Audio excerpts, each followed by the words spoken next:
بسم اللہ الحمد للہ والصلاة والسلام علی رسول اللہ وعلی آلہ وصحبہ ومن والہ اللہم انفعنا بما علمتنا وعلمنا ما ينفعنا وزدنا علما رب اشرح لي صدری ويسر لي امری واحلل عقدۃ من لسانی یفقهوا قولی سبحانک لا علم لنا الا ما علمتنا انک انت العلیم الحکیم رب یسر ولا تعسر وتمم بالخیر وبک نستعین اعوذ باللہ من الشیطان الرجیم بسم اللہ الرحمن الرحیم طه ما انزلنا علیک القرآن لتشقى الا تذکرۃ لمن یخشى تنزیلا ممن خلق الارض والسماوات العلی الرحمن علی العرش استوى۔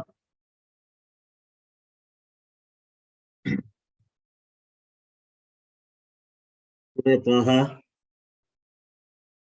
سب سے پہلے ہم ربط کی بات کر لیتے ہیں کہ سورہ طه کا سورہ مریم کے ساتھ ربط کیا ہے۔ تو یہ ربط مختلف اعتبار سے ہے۔ سورہ مریم کے اندر مشرکین کے شبہات کا ازالہ کیا کہ جس طرح سورہ کہف میں آپ کو بتایا کہ اولیاء جس قدر بھی اللہ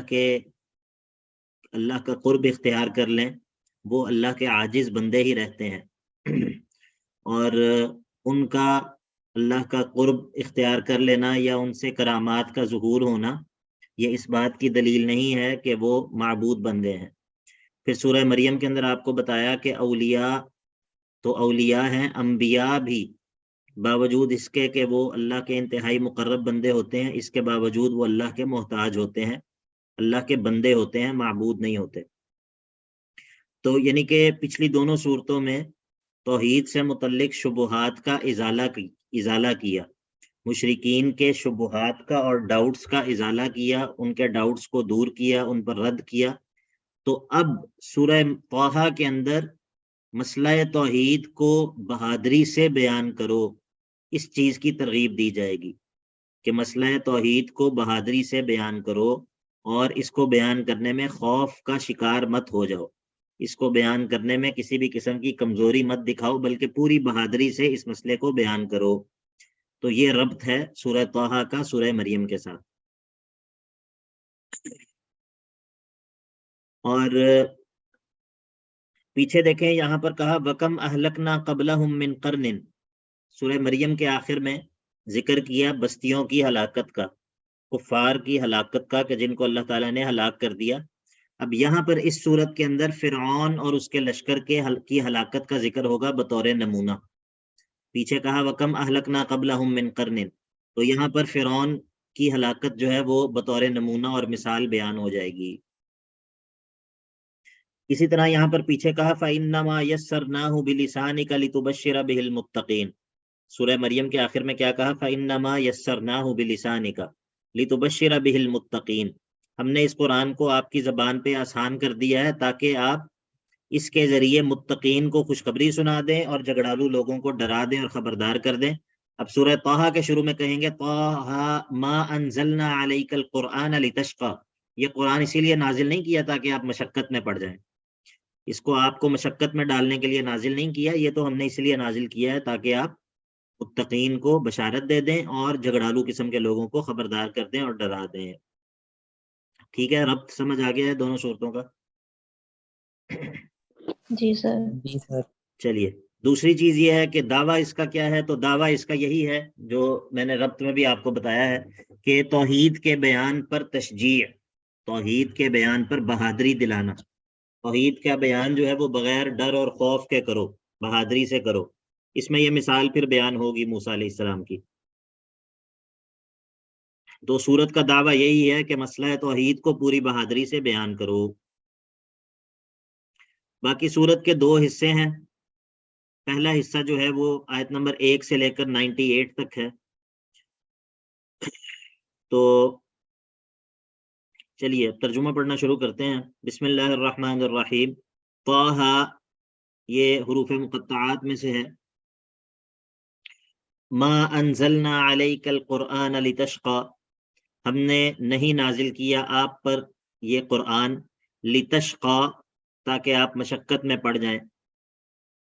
تو پھر کیوں نازل کیا ہے؟ الا تذکرۃ لمن یخشی، ہم نے تو یہ کتاب نازل کی ہے تاکہ یہ نصیحت بن جائے لمن یخشی، اس شخص کے لیے کہ جس کے اندر خشیت اور انابت موجود ہو، جس کے اندر خشیت موجود ہو وہی اس سے نصیحت حاصل کرے گا. تنزیلا ممن خلق الارض، اور یہ نازل کردہ ہے ممن خلق الارض، یہ دلائل عقلیہ ذکر ہوں گے قرآن مجید کی. اس میں صدق قرآن کا بیان بھی ہے اور مسئلہ توحید کے دلائل بھی ہیں.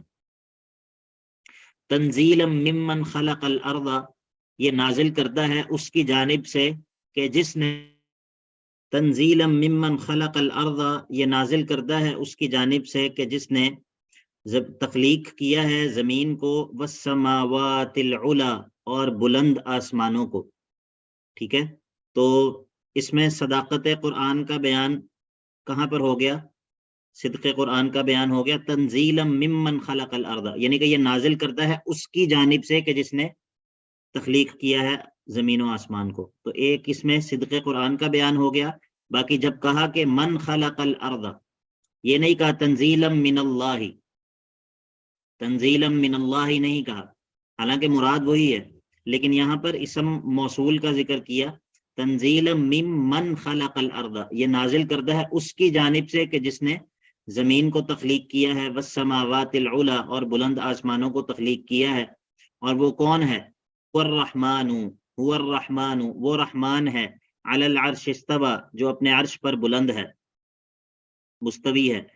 اور لہو ما فی السماوات وما فی الارض، اللہ تعالیٰ کی پیچھے ممن خلق الارض والسماوات العلا. اچھا جی، لہو ما پیچھے کہا اللہ تعالیٰ کی خالقیت کا بیان کیا. اب جو ہے وہ اللہ تعالیٰ کے تصرف اور اختیار اور اس کی بادشاہت کا بیان ہے. لہو ما فی السماوات وما فی الارض، اسی اکیلے کی ملکیت ہے جو کچھ بھی آسمانوں میں ہے اور جو کچھ بھی زمین میں ہے، زمینوں میں ہے. وما بینہما، اور جو کچھ آسمانوں اور زمینوں کے درمیان ہے وہ بھی. وما تحت الثری، وما تحت الثری، اور جو کچھ ساتویں زمین سے نیچے ہے وہ بھی. یہ سارے کا سارا اللہ کی ملکیت ہے. اس سب کو تخلیق بھی اللہ نے کیا ہے اور یہ سارے کا سارا اللہ ہی کی ملکیت ہے. وَإِن تَجْهَرْ بِالْقَوْلِ، اور اگر تم بلند کرتے ہو اپنی آواز کو، اگر تم بلند کرتے ہو اپنی آواز کو، تو اس کی جو جزا ہے وہ محذوف ہے. فَاللَّهُ مُسْتَغْنٍ عَنْهُ، تو اللہ جو ہے وہ بے نیاز ہے اس سے، یعنی کہ اللہ کو تمہاری بات کو جاننے کے لیے اس بات کی ضرورت نہیں ہے کہ تم بات بلند آواز سے کرو تبھی وہ اس کو جانے گا. ٹھیک ہے، تو پہلے اللہ تعالیٰ کی خالقیت کا بیان کیا، پھر تصرف اور اس کی ملکیت اور اس کے اختیار کا بیان کیا. اب اللہ تعالیٰ کے علم کامل کا بیان ہے. وَإِن تَجْهَرْ بِالْقَوْلِ، اگر تم بلند کرو اپنی آواز کو، تو فَاللَّهُ مُسْتَغْنٍ عَنْهُ، اللہ جو ہے وہ اس سے بے نیاز ہے. معنی یہ ہے کہ اس کو تمہاری بات کو جاننے کے لیے اس بات کی حاجت نہیں ہے کہ تم بلند آواز سے بات کرو. اس کی علت کیا ہے؟ وہ کیوں اس کو ضرورت نہیں ہے اس بات کی؟ کیونکہ فَإِنَّهُ يَعْلَمُ السِّرَّ وَأَخْفَى، کہ بے شک وہ تو جانتا ہے پوشیدہ کو بھی اور پوشیدہ تر کو بھی. ایک ہے پوشیدہ، میں کان کے اندر کوئی بات کرتا ہوں، آہستہ آواز سے کوئی بات کرتا ہوں، اور ایک ہے پوشیدہ تر، میرے خیالات میں ایک چیز ہے، میرے دل میں میں نے کوئی بات چھپا رکھی ہے، تو اللہ اس کو بھی جانتا ہے. تو جب اللہ کا علم جو ہے وہ اس طرح مجھے اپنے احاطے میں لیے ہوئے ہے، تو پھر اللہ کو اس بات کی کیا ضرورت ہے کہ میں اونچی آواز سے کوئی بات کروں تبھی وہ اس پر خبردار ہو. دیکھ لیا آپ نے یہ کتنے دلائل ذکر ہو گئے. چلیے جی سر، آپ نے جو خالقیت کا بتایا ہے، پھر اللہ کے تصرف کا بیان بتایا ہے، پھر اللہ تعالیٰ کی بادشاہت کا بیان بتایا ہے، اور اس کے بعد یہ اللہ تعالیٰ مستغنی ہے اس چیز سے کہ وہ ظاہر اور باطن، مطلب وہ تو ہمارے خیالات بھی جانتا ہے. یہ بیان یعنی کہ اللہ تعالیٰ کے علم کا بیان ہوا نا، اللہ تعالیٰ کے علم کا بیان ہوا. تو ان سب دلائل سے پھر کیا ثابت ہوا؟ اللہ لا الہ الا ہو لہ الاسماء الحسنى. ٹھیک ہے، بات سمجھ آ گئی آپ کو؟ یہ دعویٰ توحید کا ذکر ہو گیا. واضح ہے جی سر. اللہ لا الہ الا ہو لہ الاسماء الحسنى، اسی کے لیے خوبصورت، تمام خوبصورت صفات اسی کی ہیں۔ اب یہاں سے جو ہے وہ سیدنا موسیٰ علیہ السلام کے قصے کا بیان شروع ہوگا۔ یہ اس میں 6 مقامات ہیں، اس قصے کے اندر 6 مقامات ہیں، یعنی کہ 6 مختلف، آپ کہہ لیں کہ 6 مختلف سین ہیں جن کا ذکر ہوگا۔ تو یہ پہلا مقام جو ہے وہ آیت نمبر 9 سے لے کر آیت نمبر 24 تک ہے۔ وَهَلْ أَتَاكَ حَدِيثُ مُوسَىٰ، یہ حل جو ہے قد کے معنی میں ہے، یقیناً آپ کے پاس آ گئی ہے، موسیٰ کا قصہ آپ کے پاس آ گیا ہے۔ اذ رأى نارا، جب اس نے دیکھی آگ، فقال لأہلہ، تو پس اس نے کہا اپنے اہل سے، اپنے گھر والوں سے، امکثوا، ٹھہر جاؤ، ادھر ہی رکو، انی آنست نارا، مجھے دکھائی دی ہے آگ، تو لعلی آتیکم منہا بقبس، تو شاید میں تمہارے پاس لے آؤں کوئی شعلہ جس کو ہم تاپ سکیں۔ اندھیرا تھا اور سردی تھی، یہ وہاں سے واپس آ رہے ہیں مدین سے، یہ سورہ قصص میں آگے آئے گا 21ویں پارے میں، 20ویں پارے میں، کہ جب یہ ان سے ایک بندہ قتل ہو گیا تھا اور پھر وہ مدین کی طرف چلے گئے تھے جان بچا کے، تو وہاں پر پھر وہ 2 خواتین سے ملاقات ہوئی کنویں پہ، اور پھر انہوں نے اپنے باپ سے تذکرہ کیا، پھر ادھر شعیب کے گھر چلے گئے، اور ادھر ان کے ساتھ، ان کے پاس جو ہے وہ مزدوری کرتے رہے 10 سال، اور پھر ان کی بیٹی جو ہے وہ نکاح میں آ گئی ان کے، اور پھر اب یہ اس کو لے کر واپس مصر کی طرف جا رہے ہیں۔ اب واپس مصر کی طرف جا رہے ہیں، رات کا وقت ہے، رستہ بھی بھول گئے، تو اس موقع پہ جو ہے یہ ان کو کسی جگہ پہ رات کی تاریکی میں آگ دکھائی دی، شعلہ دکھائی دیا، تو یہ سمجھے کہ شاید یہاں پر کوئی جو ہے وہ مسافر ہوگا یا کوئی اور ہوگا، جس سے 2 فائدے حاصل ہو جائیں گے، ایک تو رہنمائی بھی حاصل کر لوں گا، رستہ بھی جان لوں گا، اور دوسرا جو ہے وہ آگ بھی کچھ لے آؤں گا تاکہ اپنے گھر والوں کے لیے بھی آگ تاپنے کا انتظام کر سکوں، سردی کی شدت سے بچ سکیں۔ تو قال لأہلہم کثوا انی آنست نارا، مجھے آگ دکھائی دی ہے، لعلی آتیکم منہا بقبس، تو شاید کہ میں لے آؤں تمہارے پاس کوئی شعلہ، قبس کہتے ہیں شعلے کو، او اجد علی النار ہدا، یا پھر میں پالوں آگ پر، آگ کے پاس، ہدا ہادی کے معنی میں ہے، ہادین، کوئی رہنما جو ہے وہ وہاں پر پالوں، ادھر کوئی شخص مجھے جو ہے وہ رستے کی رہنمائی کر دے۔ فلما اتاہا، پس جب یہ آ گئے اس آگ کے پاس، تو نودیا، پکارے گئے، ان کو آواز دی گئی، کیا آواز دی گئی؟ یا موسیٰ، اے موسیٰ، انی انا ربک، بے شک میں ہی تمہارا رب ہوں، فاخلع نعلیک، اپنے جوتوں کو اتار دے، انک بالوادی المقدس طوی، تو وادی طویٰ میں ہے جو کہ بڑی ہی مقدس ہے، وَأَنَا اخْتَرْتُكَ فَاسْتَمِعْ لِمَا يُوحَىٰ، وَأَنَا اخْتَرْتُكَ، اور میں نے تجھے چن لیا ہے، فَاسْتَمِعْ لِمَا يُوحَىٰ، بس تو توجہ سے سن اس چیز کو جو تیری طرف وحی کی جاتی ہے۔ ایک ہے سماع اور ایک ہے استماع، ٹھیک ہے؟ تو سماع کا معنی ہے سننا، اور استماع کا معنی ہے کہ خوب توجہ سے سننا، ٹھیک ہے؟ سماع کا معنی ہے کانوں سے سننا، اور استماع کا معنی ہے دل کے کانوں سے سننا۔ تو ابھی آپ لوگ یہ کلاس جو ہے اس کا سماع کر رہے ہیں یا استماع کر رہے ہیں؟ استماع کریں، استماع۔ سر یہ جمعے کے خطبے کے لیے بھی استعمال ہوتا ہے استماع؟ ہاں جی، کیا کہہ رہے ہیں؟ جمعے کے خطبے میں بھی یہ استماع کا لیے بھی یہی لفظ استعمال ہوا، استماع؟ بالکل بالکل، استماع کرنا چاہیے، توجہ سے سننا چاہیے، کان لگا کے سننا چاہیے۔ آپ کسی جگہ پہ بیٹھے ہوئے ہیں، آپ کے کان میں کوئی بات پڑ رہی ہے، آپ اس کی طرف متوجہ نہیں ہے، تو یہ سماع تو ہو سکتا ہے لیکن یہ استماع نہیں ہو سکتا، ٹھیک ہے؟ جس طرح وہ سورہ زمر کے اندر آیا ہے، الذین یستمعون القول فیتبعون احسنہ اولئک الذین ھداھم اللہ، تو استماع جو ہے نا اس کا فائدہ ہوتا ہے اصل میں توجہ سے سننا، کان لگا کے سننا، ایسا سننا نہ ہو کہ جو انسان بس سن رہا ہے لیکن اس کے لیے سنا اور نہ سنا برابر ہے۔ اچھا جی، فاستمع لما یوحا، اور وہ کیا ہے جو تمہاری طرف وحی کیا جاتا ہے، وہ کیا ہے؟ اس کا بیان، ما یوحا کا بیان، فاستمع توجہ سے سنو، لما یوحا اس چیز کو جو تمہاری طرف وحی کی جاتی ہے، وہ ہے کیا؟ اب وہ دیکھ لیں کہ کیا ہے۔ آپ کہتے ہوں گے کہ یہ قرآن مجید کی سب صورتوں کا یہی بتاتے ہیں کہ اس صورت کے اندر جو ہے وہ توحید کا اس بات ہوگا، اس صورت میں توحید سے جو ہے وہ شبہات کا ازالہ ہوگا، اس صورت میں توحید کے بیان پر ترغیب ہوگی۔ تو یہ کیا چکر ہے؟ انہوں نے تو پورا قرآن ایسے کر دیا ہے جیسے یہ پورا قرآن ہی توحید کے بیان کے لیے اترا ہے۔ یہ آیا آپ کے ذہن میں سوال یا نہیں آیا کہ یہ وہ سورہ فاتحہ سے ہم شروع ہیں اور توحید کی جان نہیں یہ چھوڑے؟ جی سر، کافی دفعہ ذہن میں آتا ہے، پھر یہی بات ذہن میں آتی ہے کہ مطلب یہ کتنی بڑی وہ ایک وہ امپورٹنس ہے، لیکن ہم نے بالکل اس کو ہاں تو اب یہ اہمیت نہیں دیکھیں نا، دی۔ یہ دیکھیں ذرا، موسیٰ علیہ السلام کی طرف جو وحی کی گئی ہے وہ کیا ہے؟ فاستمع لما یوحا، توجہ سے سن اس چیز کو جو تمہاری طرف وحی کی گئی ہے، وہ کیا ہے؟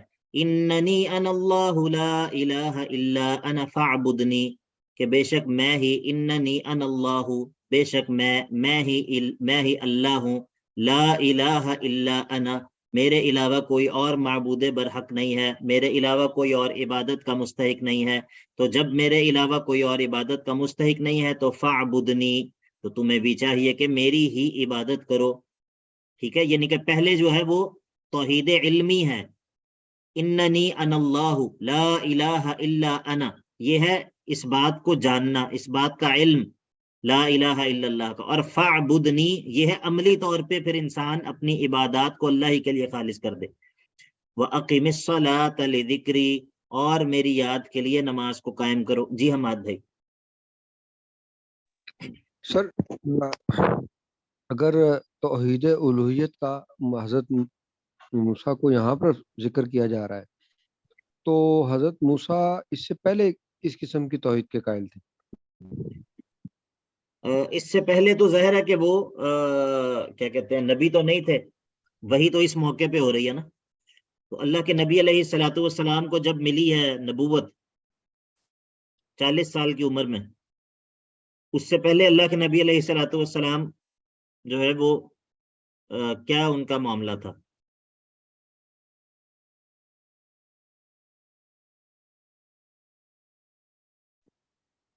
لیکن سر آپ صلی اللہ علیہ وسلم سے پہلے بھی کسی نہ کسی شکل میں عبادت تو کرتے تھے۔ تو ظاہر ہے موسیٰ علیہ السلام سے پہلے بھی تو انبیاء گزرے ہیں نا، کوئی نہ کوئی صورت تو باقی ہوگی، اور یہ تو بہت سارے انبیاء گزرے ہیں، موسیٰ علیہ السلام سے پہلے تو بہت سارے انبیاء گزرے ہیں۔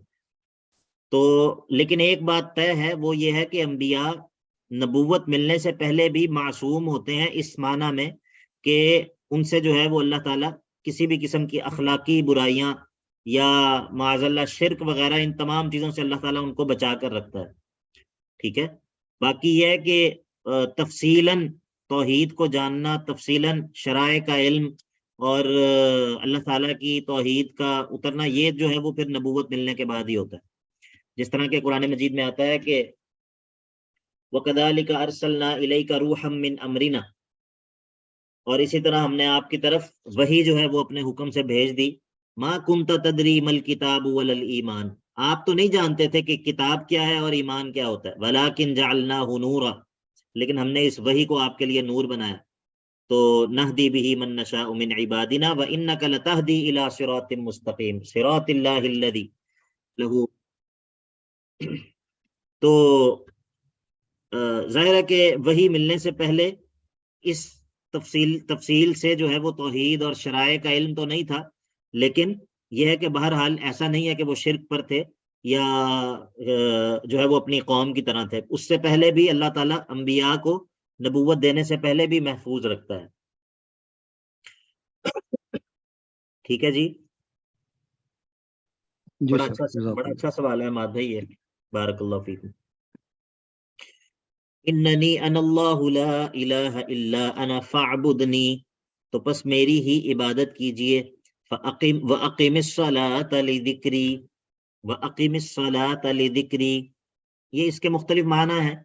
ایک معنی تو یہ ہے کہ نماز قائم کیجئے لِذِكْرِي، میری توحید کی خاطر، یہاں پر ذکر کا ایک معنی یہ ہو سکتا ہے کہ پیچھے جو بیان ہوا نا توحید کا وہ مراد ہے. ذکر کا ایک معنی توحید بھی ہے.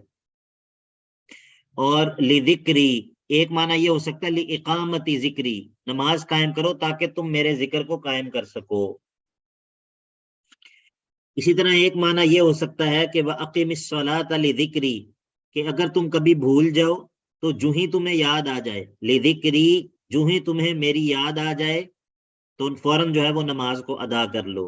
بعض حدیث کے اندر جس طرح آتا ہے، اگر ایک انسان جو ہے وہ بعض دفعہ ہوتا ہے بالکل ذہن سے نکل جاتا ہے، ٹھیک ہے، عجیب بات ہے، کبھی کبھی بالکل ذہن سے نکل جاتا ہے کہ میں نے نماز نہیں پڑھی، تو اس صورت میں اقیم الصلاۃ لذکری، نماز قائم کرو جب تمہیں یاد آ جائے. ٹھیک ہے.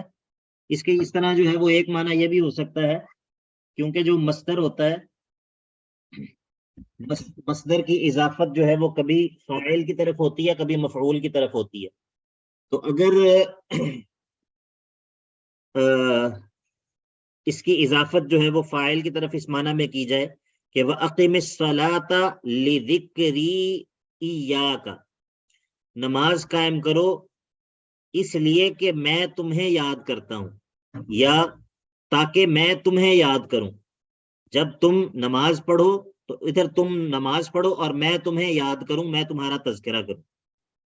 ٹھیک ہے. یہ معنی بھی بعض علماء نے کیا ہے کہ وَأَقِمِ الصَّلَاةَ لِذِكْرِي سے مراد ہے کہ نماز قائم کرو میرے ذکر کے لیے کہ میں تمہارا ذکر کروں، اس لیے تم نماز ادا کرو. ٹھیک ہے. یہ مختلف اس کے معنی کیے گئے ہیں. توحید کا بیان ہو گیا، عملی بیان بھی، علمی توحید علمی اور توحید عملی کا بیان ہو گیا. اہم ترین عبادت کا ذکر ہو گیا. اب ایک اور اہم چیز ہے کہ یہ توحید کب فائدہ دے گی. دنیا میں تو اس کا فائدہ ہے ہی، آخرت میں بھی اس کا فائدہ ہوگا. تو ان الساعۃ آتیۃ اکاد اخفیہا، یہ اسی وحی کا حصہ ہے، یہ اسی وحی کا حصہ ہے جو موسیٰ علیہ السلام کی طرف کی گئی ہے.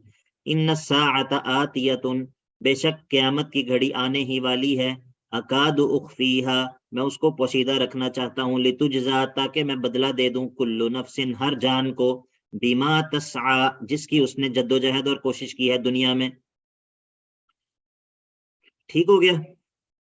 اچھا جی، اب توحید علمی توحید عملی کا بیان ہو گیا. نماز قائم کرو، قیامت آنے والی ہے. اب فلا یصدنک عنہا، اب یہ ہے تشجیع، بہادری.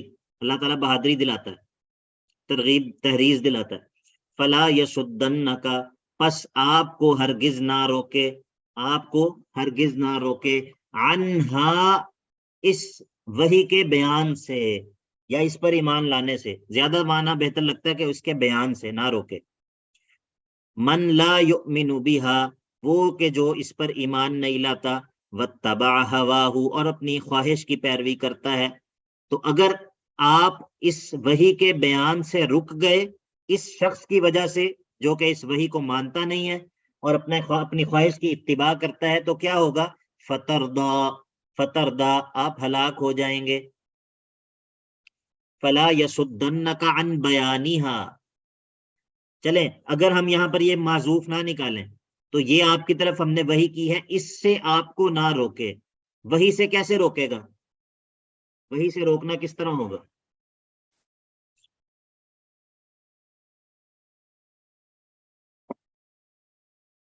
جی بتائیے. معذوف نکالنا ضروری ہے، ایسے تو واضح نہیں ہو رہا. ہاں، آپ کو یعنی کہ سمجھ آ گئی نا کہ اگر ہم معذوف نہ نکالیں تو معنی سیدھا نہیں بنتا، معنی درست نہیں ہوگا، معنی سیدھا نہیں ہوگا. ٹھیک ہے، سمجھ آ گئی؟ یس سر. جی لائبہ جاوید بہن بتائیے. جی سر. ٹھیک ہے. فلا یصدنک عنہا، آپ کو نہ روکے اس کو بیان کرنے سے. من لا یؤمن بہا واتبع ہواہ، کون نہ روکے؟ وہ کہ جو ایمان نہیں لاتا اس وحی پر، واتبع ہواہ، اور وہ اتباع کرتا ہے اپنی خواہش کی. تو پس اگر اس نے آپ کو روک دیا، اگر آپ اس کے ڈر سے رک گئے تو فتردا، آپ ہلاک ہو جائیں گے.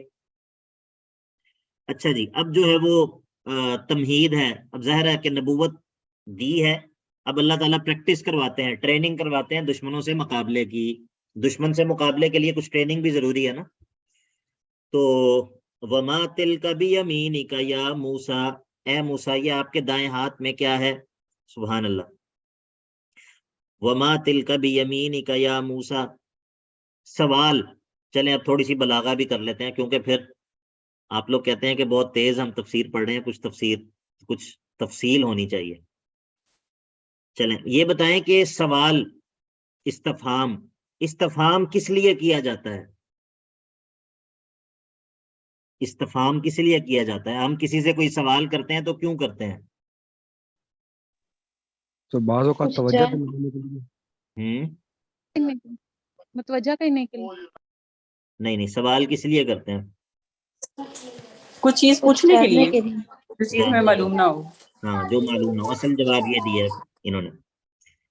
اصل میں جو استفہام ہے نا، اس کا اصل جو مقصد ہے، اصل مقصد وہ یہ ہوتا ہے کہ طلب شیء مجہول وقت السؤال، کسی ایسی بات کو جاننے کے لیے جو ہے وہ پوچھنا جو کہ ابھی معلوم نہ ہو. سوال کا اصل مقصد یہ ہے، اصل مقصد سوال کے جو باقی لیکن اس کا یہ مطلب نہیں ہے کہ سوال صرف اسی معنی میں ہوتا ہے. سوال صرف اس معنی میں نہیں ہوتا، ٹھیک ہے، اس کے اور بھی مقاصد ہوتے ہیں، لیکن وہ تمام کے تمام جو ہیں ہم ان کو کہتے ہیں کہ یہ مجازی، سوال کے مجازی معنی ہیں. ورنہ فی الاصل حقیقت میں سوال کا مقصد یہ ہوتا ہے کہ کسی مجہول چیز کو جاننے کے لیے پوچھنا، کسی ایسی چیز کو معلوم کرنے کے لیے سوال کرنا جو کہ سوال کرتے وقت جو ہے وہ معلوم نہ ہو. ٹھیک ہے، لیکن سوال کرنے کا صرف ایک یہی مطلب اور مقصد نہیں ہوتا، بلکہ اس کے اور بھی مقاصد ہوتے ہیں. تو اب یہاں پر جس طرح اب اللہ تعالیٰ نے سوال کیا ہے وما تلک بیمینک یا موسیٰ، تو یہاں پر ہم وہ معنی کر سکتے ہیں جو سوال کا حقیقی مقصد ہے، وہ معنی یہاں پر بن سکتا ہے؟ نہیں سر، کیوں نہیں بن سکتا؟ اللہ تعالیٰ کے علم میں تو پہلے سے ہے. اللہ تعالیٰ کے علم میں تو کامل ہے. ٹھیک ہے، تو یہ علم البلاغہ جو ہے نا وہ اس طرح کی باتیں ہمیں بتاتی ہے. اب جس طرح مثال کے طور پہ پیچھے گزرا نا، کونوا حجارتن او حدیدا، کونوا حجارتن او حدیدا، جب پیچھے ہم نے پڑھا کہ مشرکین کہتے تھے کہ کیا ہمیں مرنے کے بعد دوبارہ اٹھایا جائے گا جب ہماری ہڈیاں بھی ریزہ ریزہ ہو جائیں گی؟ تو ذکر ہوا کہ چاہے تم پتھر بن جاؤ چاہے تم لوہا بن جاؤ. اب یہاں پر امر جو ہے وہ اس معنی میں ہے کہ اللہ تعالیٰ ان کو حکم دے رہے ہیں کہ جس طرح کن فیکون کہتے ہیں کہ بعض جو ہے وہ پتھر بن گئے اور بعض جو ہے وہ لوہا بن گئے. کیا امر اس معنی میں تھا وہاں پر؟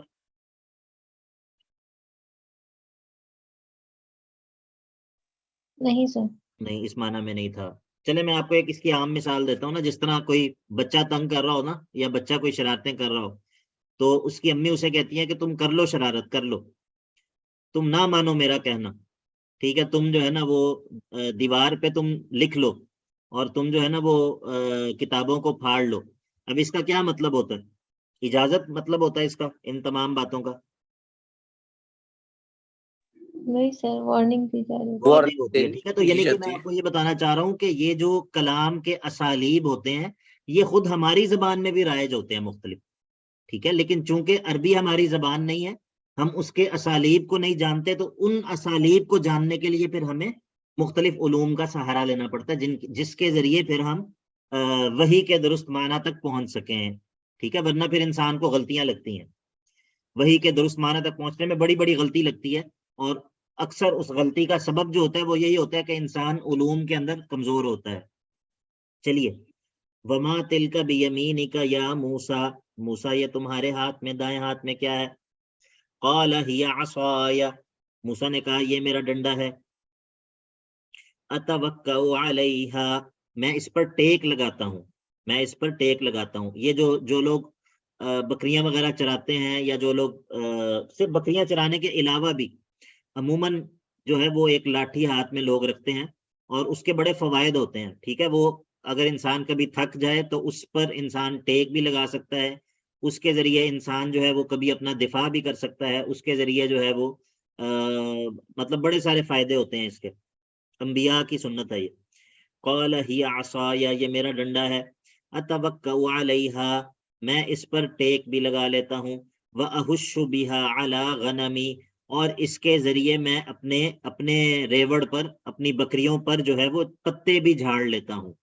اور وَلِيَ فِيهَا مَآرِبُ أُخْرَى، اور میرے لیے اس میں اور بھی بہت سارے فائدے ہیں. وہ اور فائدے کون سے ہیں ڈنڈے کے؟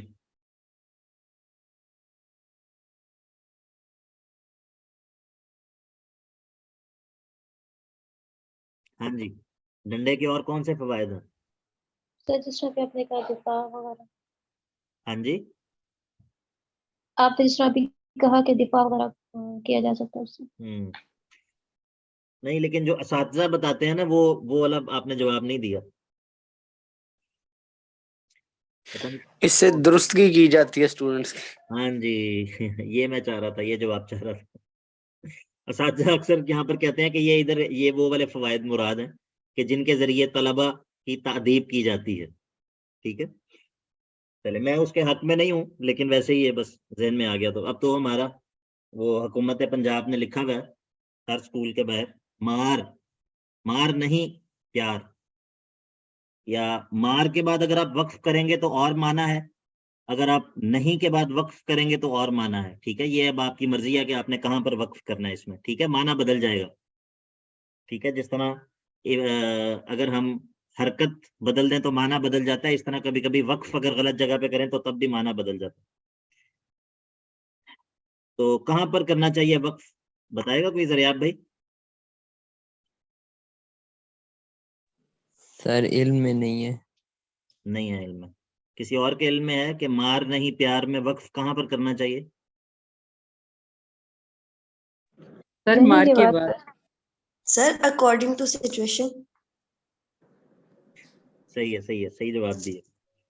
قال القیہا یا موسیٰ، اللہ تعالیٰ نے کہا القیہا، اس ڈنڈے کو ذرا ڈال دیجئے نیچے پھینک دیجئے اے موسیٰ. فالقاہا، پس انہوں نے پھینک دیا. اب جب انہوں نے ڈنڈا پھینک دیا، فَإِذَا هِيَ حَيَّةٌ تَسْعَى، پس اچانک وہ کیا تھا؟ ایک تیز دوڑتا ہوا سانپ تھا. حَيَّةٌ تَسْعَى، تیز دوڑتا ہوا سانپ بن گیا. قَالَ خُذْهَا وَلَا تَخَفْ، اللہ تعالیٰ نے پھر حکم دیا اب آپ اس کو پکڑ لیجئے. وَلَا تَخَفْ، گھبرائیں مت، ڈرے نہیں. سَنُعِيدُهَا سِيرَتَهَا الْأُولَى، ہم اس کو دوبارہ اس کی پہلی حالت میں لوٹا دیں گے. ٹھیک ہے، یہ اللہ تعالیٰ کیوں کروا رہے ہیں یہ مشق؟ یہ اس لیے کروا رہے ہیں تاکہ یہ نہ ہو کہ جب دشمنوں کے سامنے معجزہ دکھانے کا وقت آئے تو وہاں تب جو ہے وہ موسیٰ تب گھبرا جائیں. ٹھیک ہے، تو یہ پہلے ہی جو ہے وہ اس کا مظاہرہ اور اس کی ٹریننگ اور اس کی جو ہے نا وہ پریکٹس جو ہے وہ کروا دی. فَأَلْقَاهَا فَإِذَا هِيَ حَيَّةٌ تَسْعَى قَالَ خُذْهَا وَلَا تَخَفْ سَنُعِيدُهَا سِيرَتَهَا الْأُولَى. تو یہ جو خوف تھا موسیٰ علیہ السلام کو، یہ طبعی خوف ہے، اس پر انسان کو کوئی ملامت نہیں ہوتی. ٹھیک ہے، طبعی خوف مطلب ایک انسان سانپ سے ڈرتا ہے، ایک انسان جو ہے وہ اگر کوئی دشمن اس پر حملہ آور ہو جائے تو انسان خوف زدہ ہو جاتا ہے. یہ وہ خوف نہیں ہے جو کہ توحید کے منافی ہے. ٹھیک ہے، یہ تو خوف توحید کے منافی نہیں ہے، یہ طبعی خوف ہے. کوئی خوف ایسا بھی ہوتا ہے جو توحید کے منافی ہو؟ جی جی سر. سر. مثلا کیا اس کی صورت ہوتی ہے؟ جی حماد بھائی آپ بتائیے. سر غیر اللہ سے دوسرے خداؤں سے ڈرنا، یا کوئی آپ کو نقصان پہنچا سکتا ہے، ضرر پہنچا سکتا ہے، اس چیز سے ڈرنا. بالکل، یہ یعنی کہ جو یہ سمجھنا کہ کوئی ما فوق الاسباب بھی مجھے کوئی نقصان پہنچا سکتا ہے، کوئی جو ہے وہ مجھے جو ہے وہ کوئی اس طرح مجھے نقصان پہنچانے پر قادر ہے جس طرح اللہ جو ہے وہ نقصان پہنچاتا ہے. اسی طرح بعض لوگ نا بہت زیادہ حساس ہوتے ہیں جادو کے حوالے سے، جنات کے حوالے سے، نظر بد کے حوالے سے. حقیقت ہے، اس میں کوئی شک نہیں کہ جادو بھی ہوتا ہے اور جنات کا وجود بھی برحق ہے، نظر بد بھی ہوتی ہے، لیکن بعض دفعہ یہ خوف جو ہے نا وہ اللہ تعالیٰ پر ایمان کی حدود سے نکل رہا ہوتا ہے. ٹھیک ہے، مطلب ایک انسان جو ہے وہ بعض دفعہ اس خوف کے اندر اتنا زیادہ شکار ہو جاتا ہے کہ ایسا لگتا ہے کہ گویا کہ اس کا اللہ پر ایمان ہی نہیں ہے. ٹھیک ہے، تو اسی لیے انسان احتیاطی تدابیر کرے، لیکن پھر اس کے بعد انسان جو ہے وہ یہ یقین رکھے کہ کوئی بھی مجھے نقصان نہیں پہنچا سکتا مگر یہ کہ جو اللہ نے میرے لیے لکھا ہوگا. ٹھیک ہے, تو یہ اگر ایک انسان اس طرح ڈرے. اب آپ کو پتہ ہے بعض لوگ ڈرتے ہیں کہ یہ گاؤں دیہاتوں میں ہوتا ہے بہت زیادہ, شاید آپ کے علم میں ہو, کہ بعض لوگ کہتے ہیں کہ اگر ہم نے فلاں جگہ پہ جو ہے وہ چڑھاوا نہ چڑھایا, اگر ہم نے فلاں دربار پہ دودھ جو ہے وہ نہ پہنچایا تو ہماری بہن سے مر جائیں گی. ٹھیک ہے, ہماری فصل جو ہے وہ تباہ ہو جائے گی. تو یہ اس طرح کے جو خوف ہیں یہ بعض دفعہ انسان کو شرک کی حدود میں داخل کر دیتے ہیں. ٹھیک ہے, تو اس معنی میں خوف صرف اللہ کا ہونا چاہیے. لیکن یہاں پر جو خوف ہے وہ طبعی خوف ہے. ٹھیک ہے, طبعی خوف پر انسان کے اوپر کوئی ملامت نہیں ہوتی. وَزْمُمْ يَدَكَ إِلَى جَنَاحِكَ, اور ملا لیجئے اپنے ہاتھ کو اپنی بغل کی طرف, کوہنی کی طرف. تخرج بيضاء من غیر سوء, یہ نکل آئے گا بالکل سفید. من غیر سوء, کسی بیماری کے بغیر. آیتن اخرى, یہ ایک دوسری نشانی ہے, یعنی کہ دو نشانیاں, دو معجزات ہیں. پہلا وہ سانپ والا اور دوسرا یہ آپ کا ہاتھ. اور ہم نے یہ آپ کو معجزات کیوں دیے ہیں, ہم نے یہ آپ کو معجزات کیوں دیے ہیں؟ آتیناک هذه الامور لنریک من آیاتنا الکبریٰ, یہ معجزات ہم نے آپ کو اسی لیے دے دیے ہیں تاکہ ہم آپ کو اپنی بڑی بڑی نشانیاں بھی دکھائیں, تاکہ ہم آپ کو پھر اپنی بڑی بڑی نشانیاں بھی دکھائیں. وہ بڑی نشانیاں کیا ہیں؟ وہ فرعون اور اس کے لشکروں کا غرق ہونا ہے. ٹھیک ہے, یعنی کہ ایک ایسی طاقت جو کہ انتہائی اپنی مطلب آپ یہ کہہ لیں کہ وہ سپر پاور ہے اس دور کی, اور اس نے ایک دوسری قوم کو بالکل جو ہے وہ اپنا ماتحت اور غلام بنایا ہوا ہے. اللہ تعالیٰ نے اس پوری طاقت کو جو ہے وہ تباہ و برباد کر دیا موسیٰ کی نافرمانی اور معجزات کا انکار کرنے کی وجہ سے. وہ پیچھے سورہ بنی اسرائیل کے اندر گزرا ہے نا, عذاب کے اسباب میں سے ایک سبب کیا تھا؟ سورہ بنی اسرائیل میں ہم نے پڑھے عذاب کے اسباب. شاعر اللہ کا استہزاء کرنا, شاعر اللہ کا استہزاء اور معجزات کا انکار کرنا. تو یہاں پر دیکھیں فرعون اور فرعونی جو ہیں وہ سارے کے سارے غرق ہو گئے اس وجہ سے. اذهب الى, اچھا یہاں سے جو ہے نا یہ پہلا مقام ہے یہاں تک, لنریک من آیاتنا الکبریٰ, آیت نمبر 23 تک یہ پہلا مقام ہے. اب دوسرا مقام ہے آیت نمبر 24 سے لے کر آیت نمبر 42 تک, 24 سے لے کر 42 تک دوسرا مقام ہے. اذهب الى فرعون انه طغى, اے موسیٰ اب آپ فرعون کی طرف چلے جائیے. انه طغى, وہ بڑا ہی سرکش ہے. قال, اب موسیٰ نے دعا کی, رب اشرح لی صدری, رب اشرح لی صدری, اے میرے اللہ, اے میرے رب, میرے سینے کو کھول دیجئے, میرا شرح صدر کر دیجئے. ویسر لی امری, میرے لیے میرے اس معاملے کو, تبلیغ کے معاملے کو میرے لیے آسان کر دیجئے. واحلل عقدۃ من لسانی, میری زبان کو مزید فصیح کر دیجئے, اتنا کہ یفقہوا قولی, کہ وہ مخاطب جو ہیں وہ میری بات کو سمجھ لیں. وَاجْعَل لِّي وَزِيرًا مِّنْ أَهْلِي, اور میرے اہل میں سے میرا ایک وزیر بھی مقرر کر دیجئے.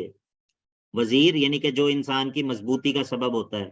ہارون اخی, اور وہ میرے بھائی ہارون کو مقرر کر دیجئے کہ اشدد بھی ازری, کہ اس کے ذریعے جو ہے وہ میرا جو بازو ہے وہ مضبوط ہو جائے گا.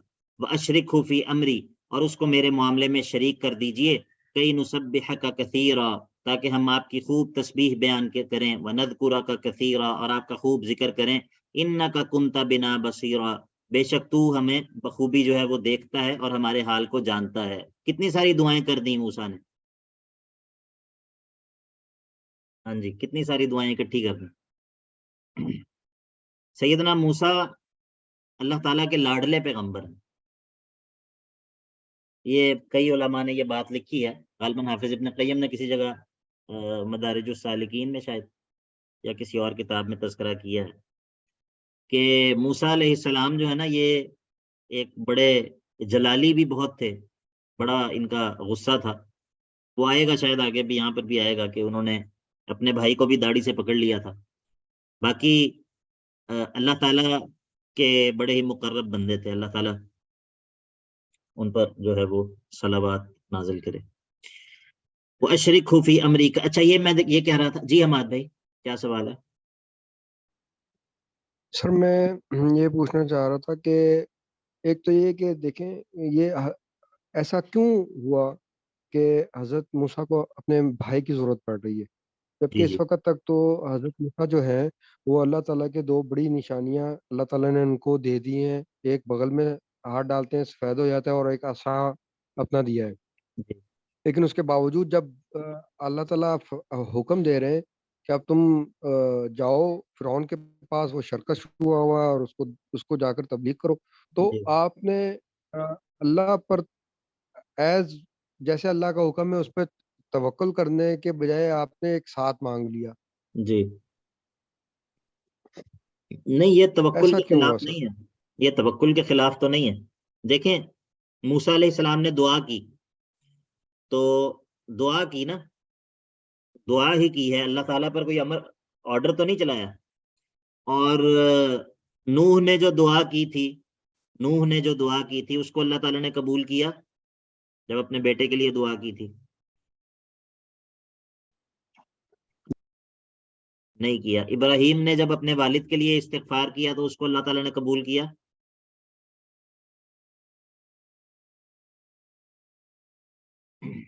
نہیں کیا نا.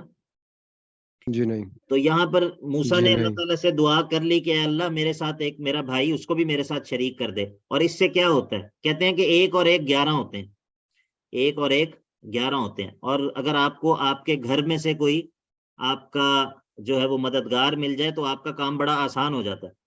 ٹھیک ہے. اور یہ تو چلیں، یہ تو نبوت کا معاملہ ہے نا. اس کے علاوہ بھی بعض لوگ ایسے ہوتے ہیں، کئی ایسے میں لوگوں کو جانتا ہوں جو بڑے ہی مطلب جو الٹرا سیکولر قسم کی فیملیز سے تعلق رکھتے ہیں، اور وہ اپنے خاندان میں اکیلے پریکٹسنگ ہیں. تو ان کے ساتھ ان کا جو حال ہوتا ہے وہ کسی بھی طرح اس حال سے جو ہے وہ بہتر نہیں ہوتا جو مطلب اسلام کے ابتدائی دور میں کوئی بندہ اسلام قبول کرتا تھا تو اس کے ساتھ جو معاملات ہوتے تھے. یعنی کہ لوگ بڑے بڑے عجیب و غریب قسم کے واقعات ہوتے ہیں لوگوں کے. اگر آپ کو آپ کے گھر میں کوئی بندہ آپ کا جو ہے وہ دین کے معاملے میں آپ کا مددگار مل جائے، جو آپ کے ساتھ جو ہے وہ مطلب آپ کا ہم خیال ہو، تو بہت بندے کے لیے بہت آسانی ہو جاتی ہے. تو غالباً یہی وجہ ہوگی کہ موسیٰ نے فوراً سے دعا کر لی. اب اس کی کیوں کا جواب تو موسیٰ علیہ السلام ہی دے سکتے ہیں. البتہ یہ بات ہے کہ انہوں نے یہ دعا کر لی، اور اللہ تعالیٰ نے کیا کہا؟ قد اوتیت سؤلک یا موسیٰ، جاؤ موسیٰ تمہیں تمہارے سارے سوالات جو ہیں وہ دے دیے، تمہاری ساری دعاؤں کو قبول کر لیا، ساری دعاؤں کو قبول کر لیا اللہ تعالیٰ نے. موسیٰ نے دعا کی اور اللہ تعالیٰ نے دعاؤں کو قبول کر لیا. اب اس کے اوپر ہم کیا کہہ سکتے ہیں؟ ہم ہیں سر کون؟ دوسرا سوال، جی جی سر دوسرا سوال یہ ہے کہ کچھ لوگ کہتے ہیں کہ حضرت موسیٰ کی زبان میں لکنت تھی، اور کچھ جگہ پر یہ کہا جاتا ہے کہ لکنت نہیں تھی، وہ اس طرح روانی میں نہیں بول سکتے تھے. ہاں، یہ دوسری بات درست ہے، کیونکہ قرآن مجید میں دوسری جگہ آیا نا کہ وہ ہارون افصح منی لسانا، کہ وہ ہارون میرے سے زیادہ فصیح ہے. تو میرے سے زیادہ فصیح ہے کا مطلب یہ ہے کہ فصیح یہ بھی ہیں، فصیح اللسان یہ بھی ہیں، لیکن ہارون افصح ہیں، وہ زیادہ ان کی زبان میں زیادہ فصاحت ہے. ٹھیک ہے. یہ لکنت والی بات درست نہیں ہے، یہ بس چل گئی ہوئی ہے بات، لیکن یہ درست نہیں لگتی. واللہ عالم. یہ عیب ہے نا، لکنت تو ایک عیب ہے. ٹھیک ہے. جزاک اللہ. اور یہ ہوتا ہے مطلب کئی ایسے لوگ ہوتے ہیں جو بہت زیادہ ایلوکینٹ ہوتے ہیں دوسروں کے مقابلے میں. ٹھیک ہے. اور ایک خطیب ہوتا ہے وہ بڑا اچھا بولتا ہے، دوسرا ہوتا ہے وہ اس سے بھی اچھا بولتا ہے. اور یہ تو اس کی کئی مثالیں ہیں. کئی ایسے لوگ ہیں کہ ان کو اللہ تعالیٰ نے گفتگو کا ہنر دیا ہے بہت اچھا، اور وہ جب کلام کرتے ہیں تو انسان کہتا ہے کہ یہ بس بولتا چلا جائے اور میں سنتا چلا جاؤں. ٹھیک ہے. تو یہ فرق ہوتا ہے. قال قد اوتیت سؤلک یا موسیٰ. تو جی پوچھئے. جی شیخ، میں نے اس کے متعلق ہی کوئی واقعہ دوسری سنا بات تھا. یہ کہ اب جب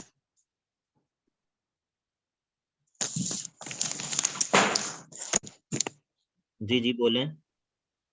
سر مجھے اجازت. سوال کرنا چاہ رہے ہیں آپ؟ جی سر میں سوال ہی کرنا چاہ رہا تھا اگلا، کہ جب حضرت ہارون زیادہ فصیح تھے، ظاہر سی بات ہے پھر انہوں نے جا کے ساری بات کی ہوگی موقع پر ڈیٹیل جو ہے، لیکن نہیں، اس یہ کا دیکھیں تذکرہ کہیں بھی نہیں ملتا. میری بات سنیں. یہ حضرت ہارون زیادہ فصیح تھے، تو یہ اللہ تعالیٰ سے جو انہوں نے دعا کی ہے وَاحْلُلْ عُقْدَةً مِّن لِّسَانِي، اور اللہ تعالیٰ نے یہ دعائیں ساری کی ساری قبول کر لی ہیں، تو اس کے بعد پھر موسیٰ، آپ کا کیا خیال ہے پھر ان کی فصاحت کا کیا عالم ہوگا؟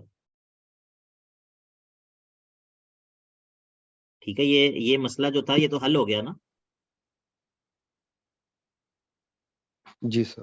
ٹھیک ہے. دوسرا یہ ہے کہ ہارون جو ہیں وہ ایک نائب کی ان کی حیثیت تھی، نائب کی حیثیت تھی. اصالتاً تو ظاہر ہے کہ موسیٰ علیہ السلام ہی تھے نا، ان کی تو حیثیت نائب کی تھی، تو ظاہر ہے کہ پھر وہ جا کے اصالتاً تو گفتگو پھر وہی کرتا ہے نا جو بندہ نائب، تو وہ تب ہوتا ہے جب اصل جو ہے وہ موجود نہ ہو. ٹھیک ہے، جس طرح موسیٰ جب پہاڑ پر گئے ہیں تو پیچھے ان کو چھوڑ کر گئے ہیں. جی سر، کلیئر ہو گیا، جزاک اللہ. جی لائبہ بہن آپ پوچھیے. جی شیخ، یہ جو لکنت کے جو کہا جاتا ہے اس کے متعلق ایک پورا واقعہ بھی سنایا جاتا ہے کہ جو ہے ایک دفعہ فرعون نے بچپن میں حضرت موسیٰ کو، میرے خیال میں یہ درست نہیں ہے کہ کوئلے ایک جگہ رکھے تھے وہ اور کوئلہ اٹھا کر جو ہے وہ منہ میں رکھ لیا. جی اور جی وہ بس میں نے بھی سنا ہے، جدھر سے آپ نے سنا ہوگا کسی خطیب سے یا کسی اس سے سنا ہوگا، تو میں نے بھی اسی طرح سنا ہے بس. ٹھیک ہے، یہ تو عام یہ چلتا درست ہے نہیں واقعہ. ہے. پتہ نہیں، واللہ عالم، یہ بس اسی طرح سینہ گزٹ ہے، کبھی میرے علم میں نہیں ہے. واللہ عالم، ممکن ہے اس طرح کا کہیں پر کچھ موجود ہو لیکن میرے علم میں نہیں. جی ٹھیک ہے. عموماً اس طرح کی چیزیں جو ہوتی ہیں نا وہ اسرائیلیات ہوتی ہیں. اسرائیلیات وہ چیزیں ہوتی ہیں جو پہلے بنی اسرائیل سے جو ہے نا ان کی جو روایات چلتی آ رہی ہیں، تو پھر بہت ساری اسرائیلیات ایسی ہیں جو کہ پھر ہماری کتب تفسیر وغیرہ کے اندر بھی داخل ہو گئی. ٹھیک ہے، تو جی اس طرح کی بہت ساری باتیں ہوتی ہیں جو اسرائیلیات سے جن کا تعلق ہوتا ہے، اور یہ بہت زیادہ خاص طور پہ پچھلے انبیاء کے بارے میں بہت زیادہ ہوتی ہیں. جس طرح وہ سیدنا سلیمان کے بارے میں، اور وہ جو ملکہ تھی ملکہ بلقیس، اس کے بارے میں ایک لمبا قصہ ہے کہ پھر وہ آخر میں دونوں کی شادی ہو گئی، اور جو ہے وہ اس طرح پھر وہ سیدنا یوسف کے قصے کے اندر بڑی زیادہ تفصیل ہے، اور وہ مطلب قصہ اتنا لمبا شاید نہ ہو لیکن وہ اس سے پورا ایک جو ہے نا وہ لمبا چوڑا قصہ. تو اکثر اس طرح کی باتوں کا تعلق اسرائیلیات سے ہوتا ہے. ٹھیک ہے، تو شیخ ان کو کوٹ کرنا درست ہے؟ ہاں یہ بڑا اچھا سوال ہے. اسرائیلیات جو ہے نا ان کے بارے میں اللہ کے نبی علیہ الصلوۃ والسلام نے ہمیں قاعدہ یہ بتایا ہے کہ نہ ان کی تصدیق کرو نہ ان کی تکذیب کرو. ٹھیک ہے، اور اگر ان میں سے کوئی بات جو ہے وہ ہماری شریعت کے موافق ہو تو اس کو کوٹ کیا جا سکتا ہے. اگر کوئی چیز ہماری شریعت کے مخالف ہو تو اس کو جو ہے وہ اس کو ذکر نہیں کرنا چاہیے. البتہ بہرحال ان کو بیان کیا جا سکتا ہے، اس کی اللہ کے نبی نے اجازت دی ہے. ٹھیک ہے، حدثوا عن بنی اسرائیل ولا حرج، یہ حدیث کے الفاظ ہیں کہ بنی اسرائیل سے بیان کر لیا کرو، اس میں کوئی حرج نہیں ہے. لیکن یہ ہے کہ اس کی بنیاد پہ پھر بعض اس میں ایسے بھی واقعات ہیں کہ جن سے انبیاء کی جو ہے وہ مطلب شخصیت داغدار ہوتی ہے، تو اس طرح کی چیزوں سے جو ہے وہ تو ظاہر ہے وہ پھر پتہ چلتا ہے کہ یہ کہیں اور سے چیزیں داخل ہو گئی ہیں اندر، اور ان باتوں کا اعتبار نہیں کیا جا سکتا. ٹھیک ہے، جی. تو تفاسیر کے اندر جو ہے نا وہ بعض مفسرین نے اچھا وہ کیا ہے اس پر. اردو کے اندر ایک تفسیر ہے، ترجمہ ہوا ہے اس کا، اصل میں تو وہ عربی میں تھی لیکن اس کا ترجمہ ہوا ہے، اس کا نام ہے تفسیر سعدی. تفسیر سعدی یا سعدی بھی کہتے ہیں اسے. یہ شیخ عبد الرحمن بن ناصر السعدی تھے، سعودیہ میں تھے، یہ بہت بڑی ایک شخصیت تھی. ان کی تفسیر ہے تفسیر سعدی کے نام سے. اس کا اردو میں ترجمہ ہوا ہے، وہ دارالسلام سے پبلش ہوا ہے، 3 جلدیں ہیں اس کی. وہ بہت اچھی تفسیر ہے، اور اس کے مقدمے کے اندر نا انہوں نے یہ بات کی ہے کہ میں اسرائیلیات سے جو ہے نا وہ ہر حد الامکان کوشش کروں گا کہ میں ان سے بچوں. تو انسان اگر تفسیر کا مطالعہ کرے تو کسی ایسی تفسیر کا انتخاب کرے، اور خاص طور پہ جو بگنر ہو، مطلب خاص طور پہ ایک ویسا بندہ جو کہ چاہتا ہو کہ میں ابتدا کروں اس فن کے اندر. کیونکہ جو بڑی کتابیں ہوتی ہیں، مثلا مثال کے طور پہ ابن کثیر وغیرہ ہیں یا دوسری کتابیں جو ہیں، یہ ایک بگنر کے لیے اس طرح نہیں ہوتی. اس کے اندر جو ہے وہ بہت ساری چیزیں مل جاتی ہیں انسان کو، سند کے ساتھ ہوتی ہیں ظاہر ہے، اور پھر وہ خود بھی کسی جگہ پہ اشارہ کر دیتے ہیں کہ یہ چیز جو ہے وہ کمزور ہے یا یہ چیز اس طرح ہے. تو بہرحال ہماری تفاسیر کی کتابوں کے اندر اور مختلف کتابوں کے اندر یہ چیزیں موجود ہیں، اسرائیلیات جو ہیں وہ موجود ہیں. لیکن یہ ہے کہ انسان کو دیکھ لینا چاہیے کہ جو چیز میں پڑھ رہا ہوں یہ کہیں یہ اسرائیلیات میں سے ہے یا یہ کیا، اس کی کیا حیثیت؟ جی ذرا آپ بھائی. سر یہ تفسیر احسن البیان کے بارے میں ہاں پھر یہ میں پڑھتا ہوتا ہوں کم روز تک کچھ نہ کچھ. بارک اللہ. یہ صلاح الدین یوسف صاحب والی ہے نا رحمہ اللہ؟ جی سر. ٹھیک ہے، یہ بھی ٹھیک ہے. اگر آپ احسن الکلام لے لیں تو اچھا ہے. احسن الکلام جو ہے نا وہ اصل میں یعنی کہ جو ہمارے اساتذہ کے استاد شیخ سید عبدالسلام رستمی رحمہ اللہ ان کی ہے، تو اس کا اسلوب وہی ہے جس سے میں آپ کو پڑھاتا ہوں. ٹھیک ہے، تو احسن الکلام ہے. یہ اردو میں بھی اس کا ترجمہ، اصل میں یہ پشتو میں تھی لیکن اب اس کا ترجمہ بھی ہو گیا ہے اردو کے اندر. تو اگر آپ وہ لے لیں گے نا، تو اب چونکہ آپ نے پڑھا ہے ترجمہ اس اسلوب کے ساتھ پڑھا ہے ترجمہ آپ نے، یہ جو جس اسلوب سے میں پڑھاتا ہوں، تو ایک عام بندہ اگر وہ تفسیر لے گا نا، اس کو اس کی سمجھ نہیں آئے گی اس تفسیر کی، احسن الکلام کی. لیکن چونکہ آپ اس اسلوب سے اب مطلب آپ اس سے یوز ٹو ہو گئے ہیں، اگر آپ وہ لیں گے نا تو آپ کے لیے آپ کو جو ہے وہ فائدہ دے گا. ٹھیک ہے جی ٹھیک ہے سر. اچھا جی، ٹائم بھی ہمارا اوپر ہو گیا، تو چلیں آج ادھر ہی رکتے ہیں انشاءاللہ. کل پھر جو ہے آگے فرعون کی طرف چلیں گے انشاءاللہ. بلکہ نہیں، اس سے پہلے جو ہے وہ اور بھی بہت سارا کچھ ہے. تو ٹھیک ہے جی، بارک اللہ فیکم. السلام علیکم ورحمۃ اللہ وبرکاتہ.